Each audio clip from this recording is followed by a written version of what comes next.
All right, part two coming at you Monday morning. This is a 76 move King's Gambit that I won, but I'm almost embarrassed to show because there's some pretty bad blunders in this game. Um, but we're all learning here. One of the principles that we'll get back to is exchange. So this move went, this game went 73 moves, but it should have been over right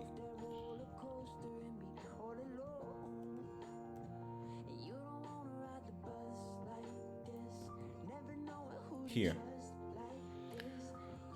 So let's see, rook to d7 check would have forced king to e8 check. Then I could have taken the knight on d6. That deflection would have worked because he can't recapture with his knight so long as his king's still in the back rank, and so I would have gotten both knights, and that would have been game over. Instead, I did this little number, thinking that those connected knights still work, and this drags on for 30 plus moves, literally like doubling the length of the game. So that's one of those things. One theme that we'll continue to come back to is endurance within chess. Um, Again, I mean, you have to find your own objectives, and once you find your own objectives, then you're going to find your own advantages, your own style. Endurance is sort of big because as a former like contact sport athlete, I got really used to like the physical preparation when it came to games. And chess is this interesting like nexus point, I would say, between contact sports or more physical sports and purely intellectual games, because you're burning that many calories. Anyway, for anybody that's read my writing, you know that endurance running is a big part of how I train, and do chess. So, feeling that, I do a lot of endurance running, and maybe not all chess athletes or chess players do, I try to use endurance to my advantage. But that said, I mean, there is there is stupid and there is dumb, as a former football coach would say. It's like using endurance to your advantage is one thing, and then there's playing an extra 30 minutes of a chess match when you don't have to. Obviously, this wasn't a conscious decision, but a lot of chess happens at that border line between consciousness and subconsciousness. So, yeah, a lot to be learned from here. A lot to be learned from. Okay, Queen Exchange is the other thing that's a consistent theme here. So if tempo is a concept, I said in a previous video last week, tempo has to do with your objective in terms of attacking and achieving checkmate and defending at the same time. So if you feel like you have two moves worth of attacking play before you really have to be concerned with any defensive moves, that's because you have a tempo. There are miscalculations in tempo, but if you're playing on a consistent basis and you have a healthy practice, you'll get a really good sense for when you can afford or you have the tempo to attack and when you can play defensively. Um, so tempo is everything, and there's both tempo on the board in terms of the sequence of piece development, and then when you introduce time controls, there's actually tempo on the clock. So there's like two layers of tempo, or maybe a second derivative there if you want to get mathematical about it. So tempo is everything, and when you're thinking about tempo on the board, sort of separate from time controls as much as you can right now, you're thinking about tempo in different phases of the game. And there are sort of three major phases of the game in the sense that there's opening, middle game, and end game. The opening here was the King's Gambit, and we'll get back to this in a second. On a more granular level, the Detroit School of Chess would have you know that there are like more than three phases. There are really five phases, and that is opening, rapid, efficient development, um, coordinated attack, exchange, and endgame. The difficulty about understanding, I guess, the Detroit School of Chess versus the more simplistic three-phase concept of a chess match is um, when you sort of give exchange its own category, which it absolutely needs. When you give exchange its own category, the whole time sequence of a chess match sort of gets thrown off. And it gets thrown off because exchange can happen at any time. It can happen at any time. And it can happen before proper development's made. It can happen before coordinated attack or tactics are sort of laid down, or it can happen after. Um, and as a chess player, you'll develop your own style and you'll have your preference as to when you want exchange to happen, but it's not always up to you. Your opponent can force an exchange. And then within the broader concept of exchange, there is obviously queen exchange being sort of the most important inflection point. Um, and if you're playing sound chess and like you're trying to figure out when queen exchange should happen, or you're trying to force a queen exchange, you're already well ahead of the game, because it means as like a fellow chess player once said, if you exchange the queen, you can't blunder it. So an even exchange of queens, even if there is more compensation on one side in terms of board position, you're already doing pretty well because you're simplifying things in an even way, and you're giving yourself a chance in the end game. Okay, I said I would get back to opening, and I've said in previous videos, I try to think of openings as with general principles involved and not in terms of strict memorization. But the King's Gambit is one of those openings. Um, it's a lot like the Vienna. People call it like venomous. It just means that it's like there's a lot of ways you can mess up. And if you mess up, then in the King's Gambit, it's not just, oh, you blunder a piece and you're down and you have to make a comeback. If you blunder the opening of a King's Gambit, it can lead to mate or worse pretty darn quickly. Okay, so the King's Gambit, I mean, it's just like a Queen's Gambit. Gambit means an offering of a piece without material exchange. So as soon as I move this pawn to f4, that's the King's Gambit. We're in it because that piece is not protected, and black can take that piece, which they did. The Queen's Gambit obviously is more or less the same concept on the other side here. And the Queen's Gambit is like much more well known at this point and more well played at this point. And that's not just because of the Netflix series about Beth Harmon, although it's an excellent series. I would absolutely recommend anybody watch it. I would also recommend reading the book. The other reason why the Queen's Gambit is more popular than the King's Gambit, well, it occurs on the Queen's side of the board, and the risks are just less.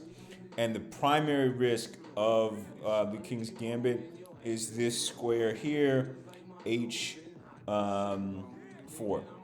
Because you've moved at your f pawn, the f pawn is a guardian of the king, and so this square is vulnerable to a queen attack, which we will see pronto in this game. And I'm relatively new to the King's Gambit, and okay, so like these are objectives and principles. I don't want to get too in the weeds on the King's Gambit, not least because I don't necessarily recommend it for beginning players. But as a conceptual approach, you have to like start to get your own. You have to get your own feel for how your attacking ideas and your attacking intuition balance out with your more defensive principles, and only you can do that. So from a high level, I'm trying to give you that sort of using the King's Gambit here. So I've got my own reasons for like trying it, but it's like I am relatively new to it, and it's also like very different from playing the French. Obviously, you're playing it with a different side, but it's like the polar opposite style of play. So, I'm not sure if I can recommend that sort of dual-pronged approach to other players, but if it works for you, it works for you. Anyway, this is like the danger of the King's Gambit, and I didn't screw it up, but I almost screwed it up. I also should have done something different here with. Yeah, I mean, the computer just wants me to dodge out of the way with the king. Obviously, you're still trying to preserve your ability to castle at some point, and so that's like why I might not would have done that. But I guess all this is to say, because I played the King's Gambit and my opponent played a pretty sharp line of the King's Gambit, basically wagering that their tactics were going to be sharp, or their knowledge of these lines were going to be sharper, and that I was going to blunder it. And if you, like I said, if you blunder the King's Gambit early, it's over. So all this led to the king queen exchange happening relatively early, which is why I want to get back to exchange. But yeah, this was a blunder because my bishop was left hanging here, and that could have been not necessarily game over because it's like I still have the opportunity to get my dark square bishop out, and there's still attacking chances on both sides. But what my opponent ended up doing was throwing a check and forcing the queen exchange early in the game. And in this case, I was like, I breathed a sigh of relief. I did not take much time to think about this queen exchange because, um, you know, the queen's gambit is like sort of like a weapon in your hands, and it's like the king's gambit. I mean, is like sort of like a weapon in your hands, and it's a new one for me. And I'm like, all right, let's just get this queen exchange over with, and get out of the woods, so to speak. And so, with 15 moves in, you end up at this position, which is like totally uncharted territory. I don't know if you showed this position to any sophisticated, well experienced chess players, if they would know off the bat that it was a King's Gambit. They might. The difference between the King's Gambit and the Vienna is that you don't have this knight on c3, which usually comes in the second move, which basically is the second move of the Vienna. He threw this bishop down to prevent my ability to castle. Okay, so this guy has played the Vienna, and clearly knows that Lisab, 1561 chess player, clearly knows one of the principles of the Vienna is castle kingside. Because the Vienna becomes a lot more effective when you can utilize this empty file. This empty file is created when the King's Gambit is accepted, basically. The whole idea of an attack is you like eliminate one of the pawns or one of the files, so you can open up that file to bishop attacking lines or rook lines. So when this gambit's accepted, you basically have to move the knight out early to protect that dangerous h4 square that I talked about, but you're also trying to get a rook on this file pretty quickly, and once you get a rook on that file, well, your attack becomes that much more dangerous. But with this move, bishop to c5, the bishop blocks the lines of castling, and so you're not able to get the rook on the empty file. So this move makes me think and feel that my opponent had either played the King's Gambit or studied it. And so, right then and there, I know I'm in for a chess match. So I'm trying to regain the ability to capture by moving the c pawn, but it's like moving your c pawn in a king side or a King's Gambit game is not something often done. So like right here, I'm behind the 8 ball. And the whole idea behind the King's Gambit is like you should be playing at the center of the board, and you should be controlling the center of the board, because otherwise, why would you give up that center pawn? And you should be attacking a lot. And c3 is a relatively passive move early in the game. And so it's like my feeling here is like already in a dogfight, but the d4 square needs to be backed up if I'm going to block this bishop and try to get my ability to castle back. He sees what I'm doing and says, okay, forces it. Once the knight is off that square, then the queen comes out, there's a check, and now you're in a sharp and dangerous line. I move the pawn up, he takes the pawn, obviously. This rook is luckily defended by the queen, but the bishop is not. So, backing up, this is something I would think about doing differently, and we'll see what the computer says about this. I'm sure they're going to feel the same thing. Um, Bishop to b5 is like not the move, even though it throws a check and sort of balances out the game. Or, bishop to b5 was fine and just bring it back to d2 here afterwards. So, um, your queen is protected and you sort of keep that knight, even though I sort of feel like the exchange would have come anyway and I was going to have to defend this f4 square.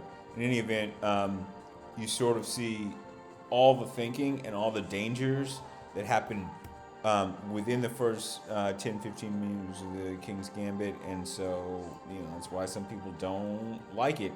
You're really on edge. I mean, I was on edge for 70 moves in this game. It was exhausting. Fun, and the whole idea.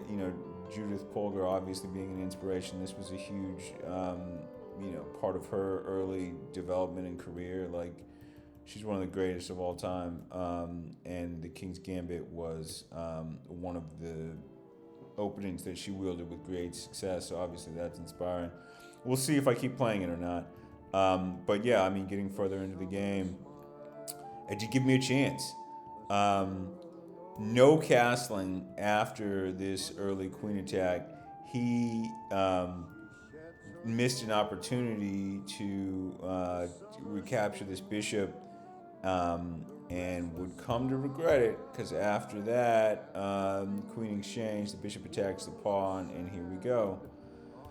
And so I have no ability to castle, but I have bishops that are on potent diagonals. This rook is obviously going to be a factor in the game.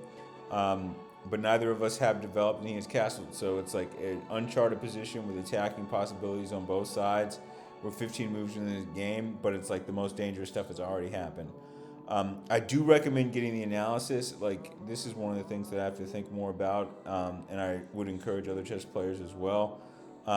Analyze without a computer to the extent that you can, and then use the computer when you need it. I still am not sure where I totally come out about the ethics of using so much AI on a game. I mean, I think, obviously, I believe in the psychological, intellectual, mental health benefits of chess, but it's like, should we be using so much AI on a game? I don't know. But it does help you get better. So, like, where I come out at it right now is use some of it. Don't use all of it. Something to think about. Anyway, in the analysis I have done using artificial intelligence, it basically says the vast majority of my mistakes, inaccuracies, and blunders come between moves 12 and 20. So it's really interesting, and my games tend to like go really long as well. So it's like, you have to think about these things as you want to get better. Anyway, this one fell right in line and was totally on brand for me. A lot of attacking chances, a lot of dangers through 15 moves, and then like moves 15 through 40. It's like when tactics really come into play, and it's when you play your best chess, and that's when things really get sorted out. Okay, so I had no ability to castle here, but I did feel like there was the potential for long-term king safety within this structure on this side of the board, and then that this was going to give me a chance also to have an active king, all of which turned out to be the case. But this was the tactic that ended up winning the game, I think, was recognizing that if I could get this knight off the d5 square and here, then I was going to have a chance to fork king and rook.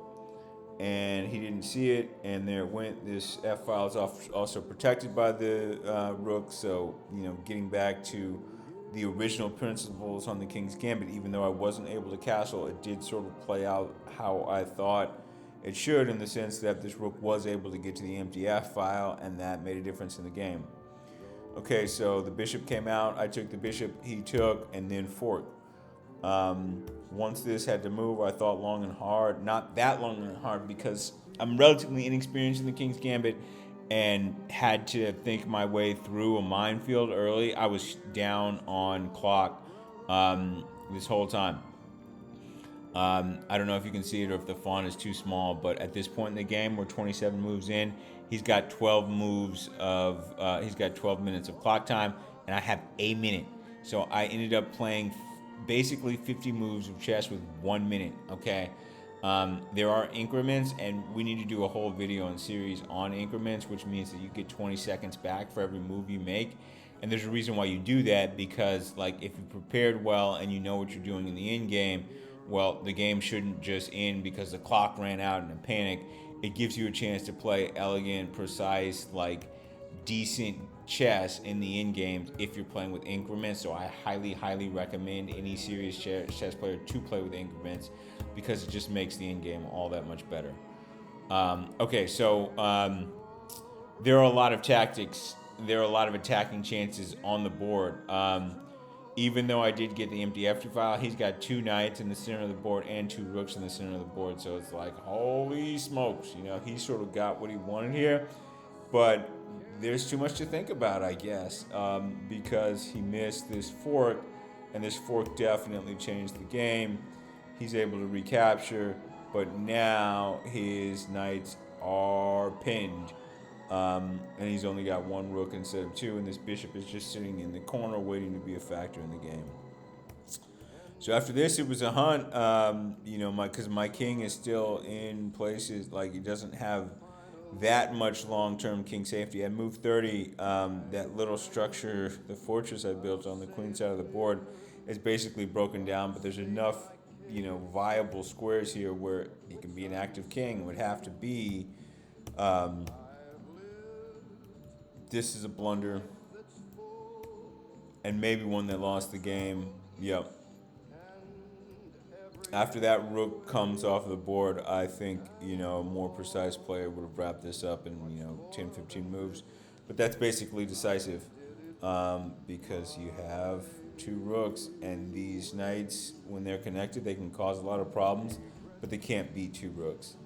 Again, this is why you have to study, and this is why you need to get sharp on basic piece movement, because you need to understand how pieces capture and support one another. And then once you do that, like, it's like playing basketball and being down on a fast break, right? There are things that you can do to give yourself the best chances, but if you're playing good chess, you should execute with 2 rooks against 2 knights. It is what it is, especially if you have an active king as well. And especially if you have passed pawns, which rooks should enable you to do. Okay, so yeah, like I mentioned, the game should have been over here. So it got prolonged for an extra 30 moves, but got the result that I needed here.